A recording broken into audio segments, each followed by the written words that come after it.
یہاں سے ایک مسئلہ یہ بھی سامنے آ گیا کہ نکاح کا مسنون طریقہ یہی ہے کہ نہ لڑکا نہ لڑکی آزادانہ طور پر خود سے اپنا نکاح کرے.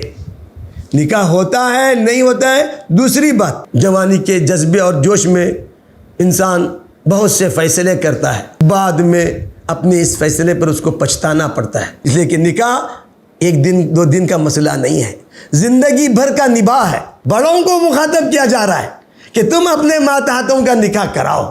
ہاں، جہاں تک ان کے بڑوں کو حکم ہے، شریعت نے ان کو بھی ہدایت دی ہے، تو بڑوں کو حکم دیا جا رہا ہے کہ اپنا فیصلہ تھوپے نہیں، ان کو کنوینس کرائے. جن بنیادوں پر ان کا نکاح کسی سے کرا رہے ہیں ان کو بتائیں یہ اس کے اندر خوبیاں ہیں، یہ ان کے مراحل ہیں. میں باپ ہوں، میں جیسے چاہے کروں گا. پاور ہے دیا. اپنے اس پاور کا، اپنے اس حق کا ہم جو غلط استعمال کرتے ہیں، جس کی وجہ سے معاشرتی مسائل پیدا ہوتے ہیں. ہم سب کو ایک دوسرے کی رعایت کرنی چاہیے. چھوٹوں کو چاہیے اپنے بڑوں پر اعتماد کریں، وہ ہمارے بڑے ہیں، ہمارے حق میں ایسا کوئی فیصلہ نہیں کریں گے جس کی بنیاد پر وہ ہم کو کسی جہنم میں جھونک دیں، کسی غار میں ڈال دیں.